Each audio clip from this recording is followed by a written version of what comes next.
আমি পিকনিক খাবলৈ যাওঁতে অতি সাৱধান হ'ব লাগে, কাৰণ যোৱাকালি বাছ দুৰ্ঘটনা বছাভৰলু গাঁৱত একেখন পথাৰতে 11খনকৈ চিতা জ্বলিছে। হয়, বৰ দুখজনক কথা। নমস্কাৰ বন্ধু বান্ধৱীসকল, মই মৰমী। মোৰ ইউটিউব চেনেলটোলৈ আপোনালোক সকলোলৈকে স্বাগতম জনালোঁ। হয়, আমাৰ নতুন বছৰৰ প্ৰথম সপ্তাহতে আমি সঁচাকৈ বৰ বেয়া দুৰ্ঘটনা হ'ল। সেয়েহে আমাৰ অসমবাসী লগতে গোলাঘাটবাসী সকলো মনবোৰ আচলতে ভাল হৈ থকা নাই। মোৰো আজি অকল নিউজসমূহ চাই ভাল লগা নাই।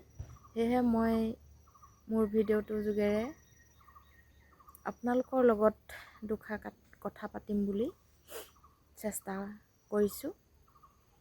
আচলতে বাছখন দুৰ্ঘটনা হোৱাৰ কি কাৰণ আছিল, আপোনালোকে নিশ্চয় তাৰ চাগে তদন্ত বিচাৰিছে নহয় জানো? সকলোৱে বিচাৰিব, কাৰণ ময়ো বিচাৰিম। কেনেকৈনো দুৰ্ঘটনাত পতিত হ'ল বাছখন? ক'বলৈ হ'লে দুখটো প্ৰকৃততে কোনে কৰিছে, কি কথা আমি ইমানকৈ আচলতে নাজানিম চাগৈ। মোৰ ঘৰ গোলাঘাটতে যদিও মই ঘটনাস্থলীত আচলতে উপস্থিত হোৱা নাই। নিউজ বা ভিডিঅ' বা ফটো এনেকুৱাবিলাকতে চাই আছোঁ।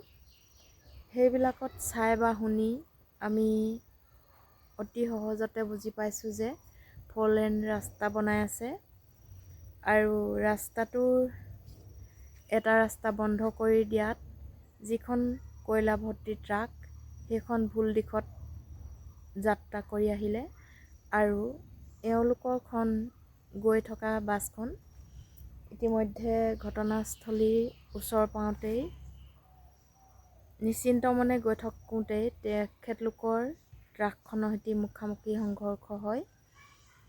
আচলতে কথাটো হ'ল এইটোৱে, ঘন কুঁৱলীৰ বাবেও হ'ব পাৰে বুলি বহুত লোকে কৈ আছে।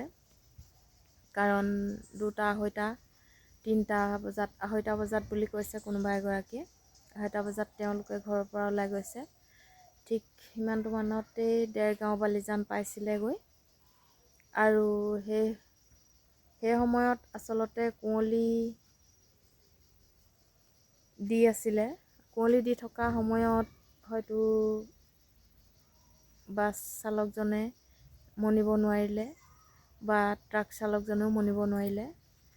আৰু বিশেষকৈ ৰাস্তাটো দুখন গাড়ী ইফালে সিফালে যাবলৈ সম্পূৰ্ণকৈ আছিলে, কিন্তু ভাগ্যবশতঃ কেনেকৈ দুইখন মুখামুখি হ'ল সেইটো একমাত্ৰ আচলতে ভগৱানেহে জানিব।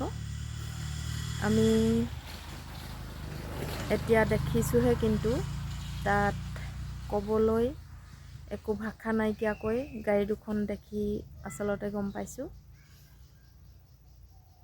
বৰ দুৰ্ভাগ্য, প্ৰথম সপ্তাহতে এনেকৈ আমাৰ ইমান কেইজন মানুহ হেৰুৱাই আচলতে বহু পৰিয়াল নিথৰুৱা হৈছে আৰু দুখন পৰিয়ালৰ একেবাৰে শেষ হৈ যোৱাৰ দৰে গৈছে।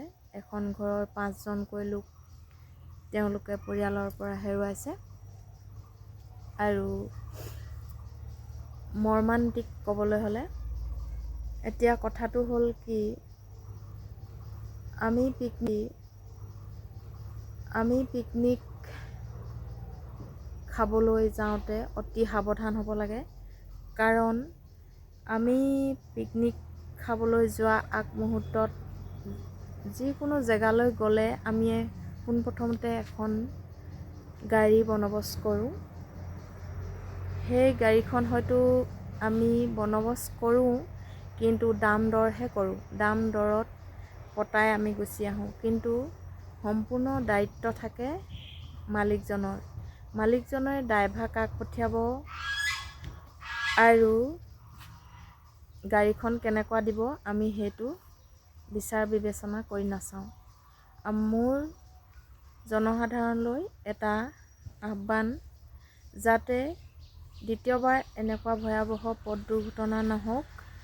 সেয়েহে আমি ক'ৰবাত যাত্ৰা আৰম্ভ কৰিলে পোনপ্ৰথমতেই আমি গাড়ীখনৰ কণ্ডিশ্যনটো চাই ল'ব লাগিব। কাৰণ গাড়ীখন ৰেগুলাৰ চলি থকা নে নচলা। আৰু অতি দুৰ্ভাগ্য কথা, যিখন তেওঁলোকে বাছ নিছিলে সেই বাছখনৰ ইতিমধ্যে ইঞ্চুৰেঞ্চ আৰু কিবাকিবি গাড়ী কাগজ পত্ৰ এইবিলাক একো নাই বুলি শুনি পাইছোঁ। কিন্তু সেনেকুৱা মালিকজনে আচলতে কৰিব নালাগে। আৰু যিজন ড্ৰাইভাৰ পঠিয়াইছিলে তেওঁ টোপনি গৈ আছে বুলিও কিছুলোকে কৈছে বা সুৰাপান কৰি আছে বুলিও কিছুলোকে কৈছে। কিন্তু সেনেকুৱা তেওঁ কৰিব নালাগিছিল। মোৰ হিচাপত সম্পূৰ্ণ ৰিস্ক লোৱা এজন ড্ৰাইভাৰ গাড়ীখনৰ লগত যাতে দিয়ে সেইটো মালিকসকলেও তদন্ত ৰাখিব লাগে। কাৰণ ৰাতি ঠাণ্ডা দিনত বহু ড্ৰাইভাৰে গাড়ীও চলাবলৈ অলপ সাহস নকৰে। কাৰণ দুক-মুকলিৰ সময়ত যথেষ্ট মানুহৰ সুবিধা অসুবিধা হয়।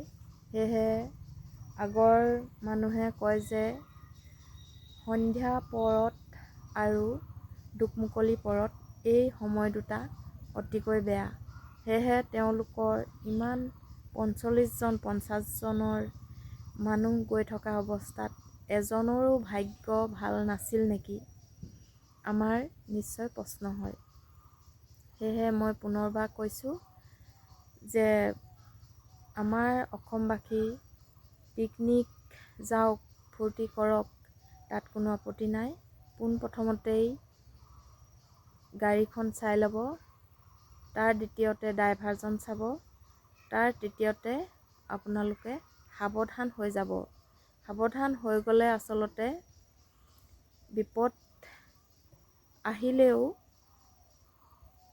বাচিব পৰা ক্ষমতা থাকে। সাৱধানৰ মৰণ নাই বুলি কথা এষাৰ আছে। সেয়েহে মই আজি আপোনালোকৰ আগত এই দুখৰ বিষয়টো আলোচনা কৰিলোঁ।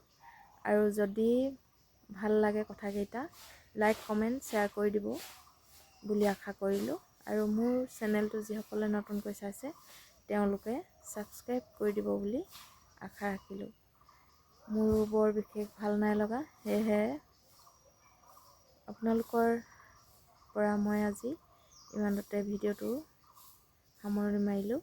আকৌ পুনৰ নতুন এটা ভিডিঅ'য়ে আপোনালোকৰ মাজত উপস্থিত হ'ম। ধন্যবাদ।